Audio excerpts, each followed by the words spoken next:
வந்து ஒரு விதை நடும்போது விதையில் முதல்ல வரக்கூடிய பகுதி இலை பகுதியா வேர் பகுதியா அப்படிங்கிறத தெரிஞ்சுக்கிறதுக்கு. விதை வந்து முளைச்சிருக்கு, இதில் இன்னும் இலை வரல. ஃபஸ்ட்டு வந்து பார்த்திங்கன்னா ஒரு முளைப்பகுதி, அந்த வெள்ளை கலரில் இருக்குல்ல, ரேடிக்கல் அல்லது முதன்மை வேர் அப்படின்னு சொல்லுவோம், அது வரும். கொஞ்ச நாள் ஆகும்போது கீழே அந்த வேர் பகுதி இருக்குது பாருங்கள், இந்த மாதிரி அது வேராக வந்து மாறிடும். இந்த இலை எங்கே வரும்னா மேலே அந்த ப்ரௌன் கலர் இருக்குல்ல, அந்த இடத்துல தான் இலை வந்து அதுக்கப்புறம் அதில் கிளைகள் வந்து வரும்.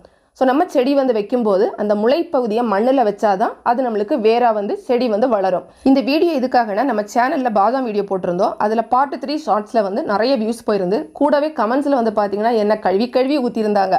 அதாவது சில பேர்லாம் விவசாயி அப்படின்னு சொல்லிட்டு கூட தப்பாக சொன்னாங்க. என்னென்னா அந்த வீடியோவில் நான் வந்து அந்த முளைப்பகுதியை தான் மண்ணில் வந்து வைப்பேன். அவங்க சொல்கிறது நீ வந்து மாற்றி வச்சுட்ட, இந்த முளைப்பகுதியை மேலே வைக்கணும், அப்படி வச்சாதான் செடி வந்து வளரும் அந்த மாதிரி சொன்னாங்க. சில பேரெல்லாம் உனக்கு தெரியவே இல்லை, இதையெல்லாம் வீடியோ எதுக்கு போடுற அந்த மாதிரியெல்லாம் கமெண்ட்டை வந்து சொன்னாங்க. அந்த ஷார்ட்ஸ் பார்த்தீங்கன்னா உங்களுக்கே தெரியும். அந்த ஷார்ட்ஸில் வந்து பார்த்தீங்கன்னா கமெண்ட் செக்ஷன் பார்க்கும்போது